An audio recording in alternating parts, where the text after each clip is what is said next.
What is up, everybody? I'm your host, Claudio Alegre, and welcome to episode 13, season 3 of The Daily Pill, a webcast sponsored by our parent company, Angel Home Care Services, providing advice when needed and direct services to families at home right here in South Florida, specifically Dade County. So right now, while it's fresh in your mind, go to angelhomecareservices.com. There's a big red button. As soon as you get there, click it, and that's going to take you to a page download that's going to have this report, which I have somewhere around here. You know, how to have your elderly parents properly cared for without going broke in the process. In there, there's a whole 2 pages on the very topic that we're going to talk about today, which is long-term care insurance, and finally explained in simple terms by my friend and colleague, Jordan Hagmeyer. Let me tell you a little bit about Jordan before I bring him in. Jordan has built a reputation for being an innovator, as well as doing what's best for his clients, no matter what it takes. In just a little bit over 2 years in his career, he built a track record of success that's led to accumulated book of business of over 250 clients since 2014. And just to put that in perspective, guys, there's only 2 ways that you can do that. And that is to get people to trust you and to know what you're doing, okay? With a Bachelor's of Science degree from the Florida State University in risk management and insurance, as well as a degree in real estate finance, Jordan is well-versed in 2 fields that we will all deal with throughout our lives. After graduating from FSU, Jordan went on to take a full-time offer as a wealth management analyst for Morgan Stanley in their capital markets division in New York City. After a year as an analyst, he decided to take the incredible skill set that he attained while working for one of the most reputable investment banks in the world back to Miami Beach, where he would join his father's firm as managing partner of Jeff D. Hackmeyer and Associates. So when it comes to finding the right solution for the insurance needs in your life, Jeff D. Hackmeyer and Associates is the right choice for you, your family, and your business. Jordan, thank you for taking the time. Welcome, man. Thank you. Yeah, you made me realize I have to update my bio because I have fortunately a lot more than 250 clients now. It's that's probably 5 years old. So I'm still right. Fortunate to be here, and thanks for having me. No, my pleasure. I think that we this is a topic that you and I have discussed before. I'm familiar because of the nature of the business that I'm in and the type of services that we provide, where so many people get to a point in their lives where they need convalescent care, home care services at home.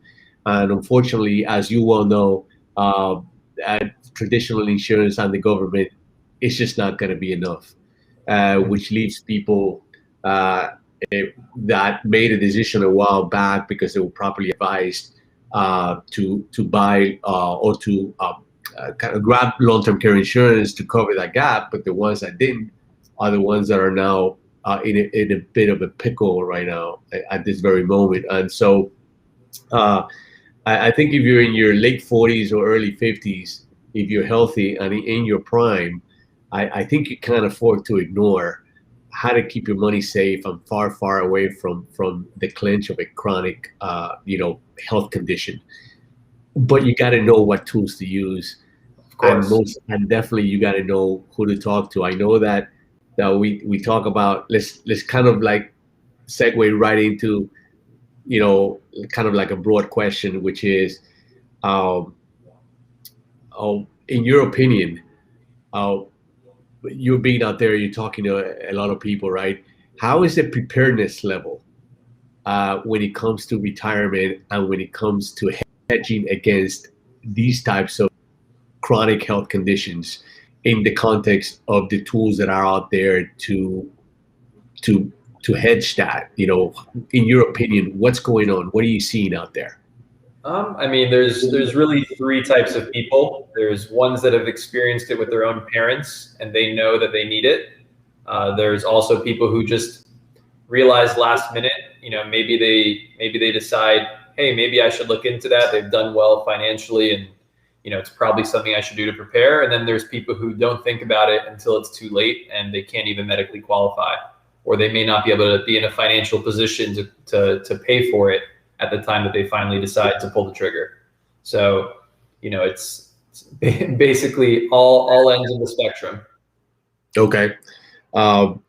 So is there a at what point should someone like I'm 50, I'm going to be 52, right? But I'm not a good example because I'm in the field, so I'm totally biased, right? But at what point should someone start looking or start considering, long-term care vehicles as a serious financial tool?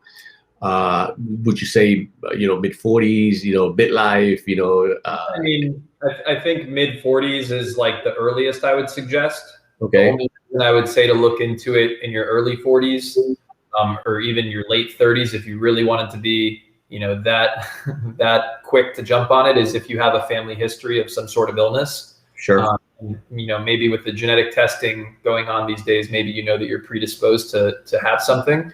So, I would say the earlier the better, but 45 to 50 is, in that range is typically when people should start looking at it. Usually they're married, they've got kids, their parents may or may not be around still anymore. But that, I would say 45 and older is really when you start looking, and the average client is buying it in their 50s. The later they wait, the more expensive it becomes. So that's really the most important takeaway. Yeah, man. I mean, being insurable, it like almost throws the age factor out, right? Because if you develop a pre-existing condition, it doesn't really matter how old you are, right? So exactly. So what? So when it comes to long-term care in general, how would you start explaining that to someone who's never heard of it, and in a way that a 6-year-old could understand it? Well, how would you verbalize that in a way where they're not like, stop it, my head hurts? Well, if it's a 6-year-old, it is, something you pay for that will help pay to take care of you if you become sick when you're older. That's it. Isn't that what insurance is for? Yeah, I mean, medical health insurance is, but at the same time, if you have a serious illness and you can't, perform any of the activities of daily living, if you can't bathe yourself, if you can't feed yourself, if you can't, put on clothes, if, those are just a couple of them. But, really, if you can't perform those duties, medical insurance does not pay for you to have an aid. It is very difficult to get the government to provide a stipend or to pay for somebody, let alone provide you with somebody for the hours that you might need given the situation you're in. So this is a way it's just another type of insurance that pays for the unknown. Yeah, and usually the services, just to clarify that for anyone who's listening, just generally services that are provided usually at home or at a nursing home are usually of a palliative nature or non-skilled, meaning non-clinical services like personal care, companion, homemaker, respite. It's funny because Medicare would pay for a brand new heart, but they won't pay for a bath, right? Exactly. Or an hour bath, it's well, weird. Not at your own home. At your own home, no. Yeah, I mean, if you don't have the coverage, you will, and something happens in the same, instinct, you will end up in an ALF or a nursing home. Or living with your kids, and they'll be doing those services for you.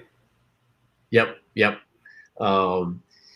So definitely the right age is I tell everybody when I'm talking to families, I tell, look, as soon as you start getting those AARP,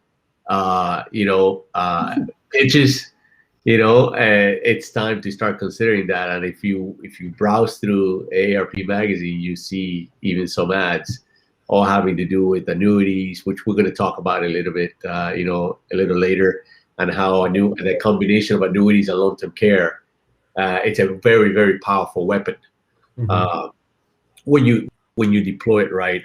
Oh, how much of a factor? Because right now anybody can just go online and just basically, not everybody, right? But that's what they sell us, right? Anybody can just go online and buy any financial tool, right?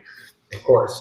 How important it is to know, how important it is to talk to the right person when you're trying to figure out what's the best tool for you in the context of long-term care.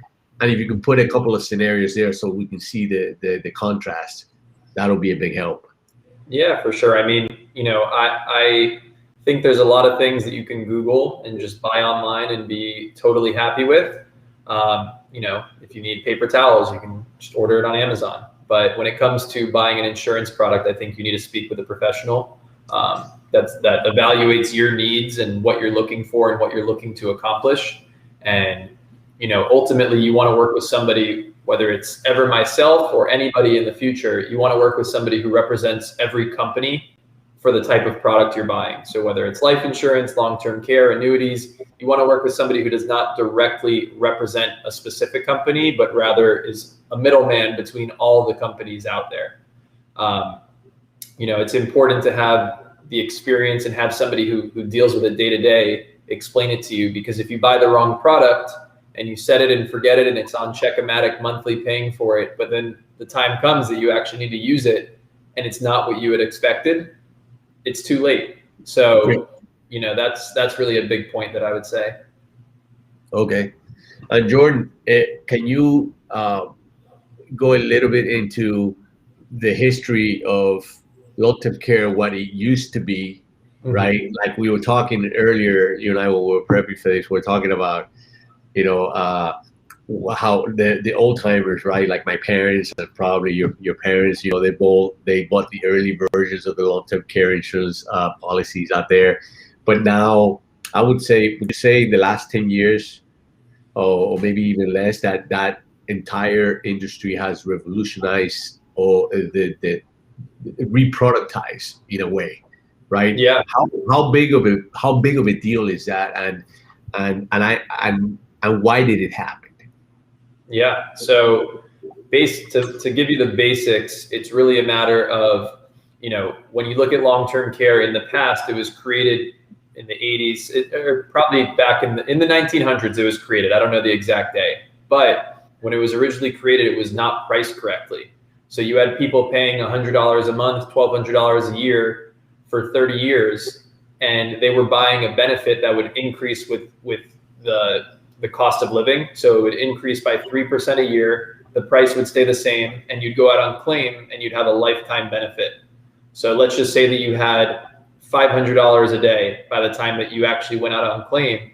That's $15,000 a month of tax-free money that these companies are paying out. And that's 180 grand right there, that if they collected $2,000 a year for the past 30 years, they're already in the red off of 1 year. They're on the hook for the rest for your life, for as long as you live. Historically, people live, once they are on claim, the average is about 2 to 5 years that people live once they are on long-term care. So what they've done is they've gotten rid of the lifetime benefits. They've reduced it where you can pick as many years as you want, between 2 and 6 years of benefits. And the pricing has increased dramatically. For people who had those older products, the prices have gone up 200-300% since when they bought it, but they're still less expensive than the products that exist today. So, and they're better. There's no denying that. But there are newer, more innovative things that have come out recently and allowed people to have long-term care coverage in different ways. There's a few ways that you can accomplish the same goal without buying traditional long-term care. And by the way, when you mean by they mispriced it, are you talking about the fact that they couldn't foresee that the fact that people were living longer, they were healthier, the whole mortality rate charge just went out the window? Yeah, completely. Right? And you think about it, if you're 75 years old and you have trouble bathing yourself, and maybe you can't cook for yourself, or it's tough for you to put on your clothes because your knees and your back hurt, that's 2 of the 5 activities of daily living. So, if that qualify, if you had a doctor sign off and it the claim's approved, they're paying, directly to have, they were paying to have this service, and they're going to get it. And if that person's really not that sick, it's going to last a long time. It's not going to be a year or two. It's going to be 10, 15, 20 Yeah. years. And they didn't anticipate that. So Yeah, yeah. So today, right? Remember the old policies there were standalone policies, right? Where you like my parents bought those. My dad's 80 now. My mom's 76, right? And they bought their policies when they were my age, 52 to 55. But there were MetLife policies, right? And they were, and I remember I even I have some patients and families that had the old Unum Providence, what policy. my parents have. It's the Yeah. it's the Rolls Royce of long-term care. Yeah, right, and the John Hancocks and all of that, and those were standalone policies. Is the way that he has evolved, can you still buy a standalone long-term care policy, or is it kind of like a life insurance policy with a bunch of clauses that have the benefits that you need in terms of long-term care? Can you talk a little bit about that really quick? Yeah, so I mean, there's definitely products that are misleading where you'll buy it and you're basically paying to cover the cost of a nursing home or an ALF, versus the right products will allow you to have care at home and will allow you to stay in the comfort of your home in the case of having a claim, which is the most important thing. If something happens, you want to be at home and you want to be taken care of and you want to have the right product. Those individual policies do exist. It's just very limited and they are more expensive than they were in the past. But you can buy anywhere from 2 to 6 years worth of benefits.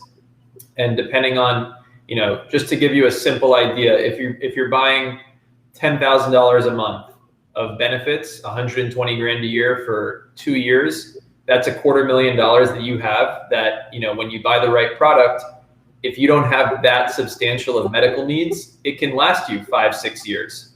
At the same time, if you buy a 6-year benefit for the same amount, without calculating the numbers, it's going to last you a lot longer if you have, less serious issues going on. And the reality is that if there is something serious, really serious going on, you're probably not going to make it past 5 years, as morbid as that can sound, but it is the reality.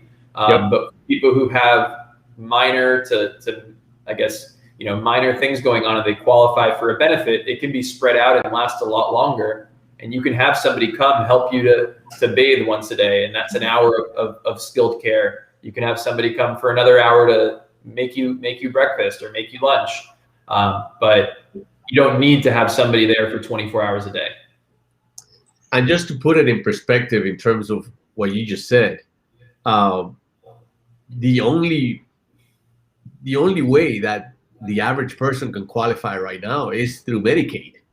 This, statewide Medicaid long-term care, programs. But you have to be Medicaid. You have to qualify for Medicaid, right? Because Medicare is only going to give you an hour if you have that skilled service like that nursing or that PT, right? Exactly.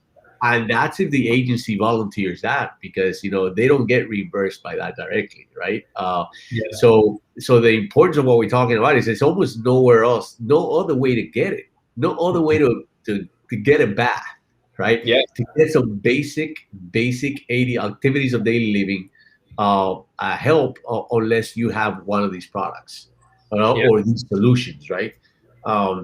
So there's almost no need. I've never seen. It's almost something you don't really have to sell this. Okay. Yeah. And, it's something everybody wants. They don't think they need it until they need it.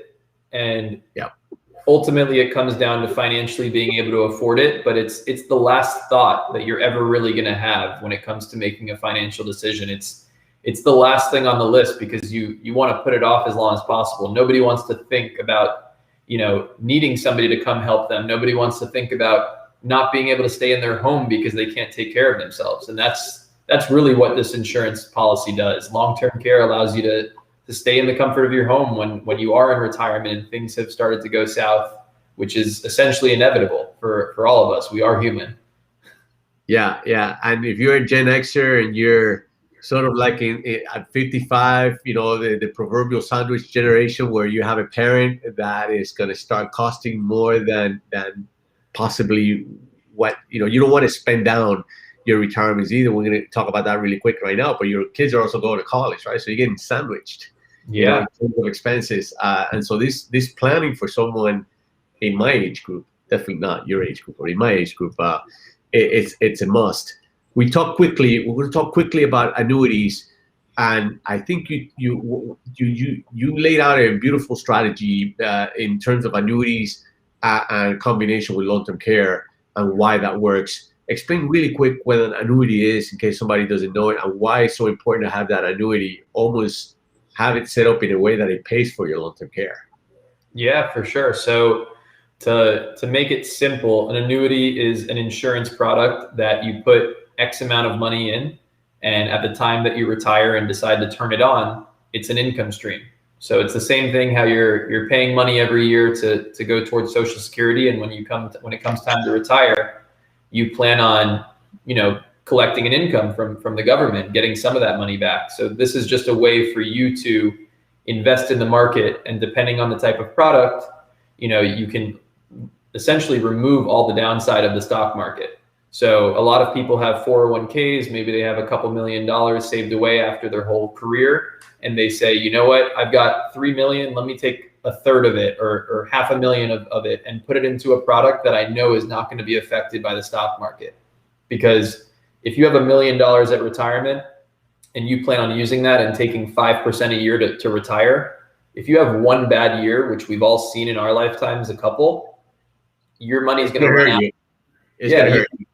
Your money's going to run out in less than 15 years. So if you're 65 and now you're 80 and your $1 million is gone, that's where an annuity comes in, and it becomes a supplemental income where you're getting an income over and above Social Security every year. And when the stock market is tanking, which it will happen, who knows? This is the time where you use your annuity money versus taking money from the stock market portfolio. So as well, if the stock market's doing well and you want to continue to take money from your annuity, you can use that money to pay your long-term care policy. So, big thing as well to keep in mind is when you are on claim, if the day comes, hopefully you never use it. That's the idea of every insurance policy. But when the day does come that you are using it, you no longer have to pay the monthly or annual premium.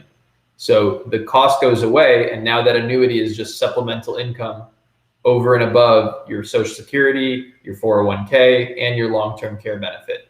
So it's just another vehicle to put money in where you're protected from the stock market and you're creating an income stream. Okay, that's awesome. Jordan, where can people find you if they wanted to just get with you, pick your brains, talk to you about their issues in the context of what we're talking about right here? Yeah, I think my email was just flashing below, so they can definitely email me. By all means, if anybody wants my cell phone number, I will put it there. I think there it is.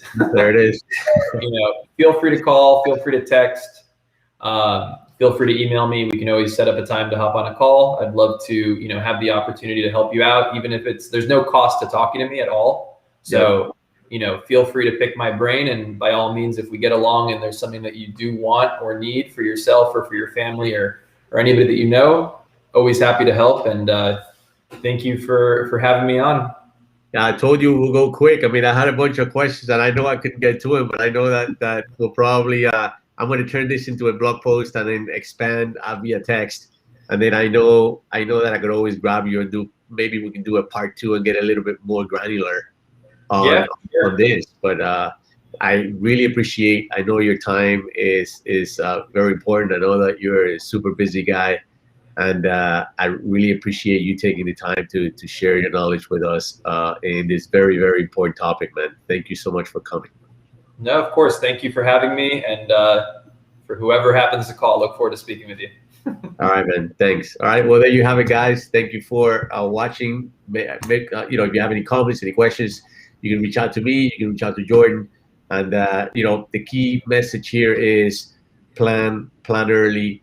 And, time is the one thing that we can't get back. All right.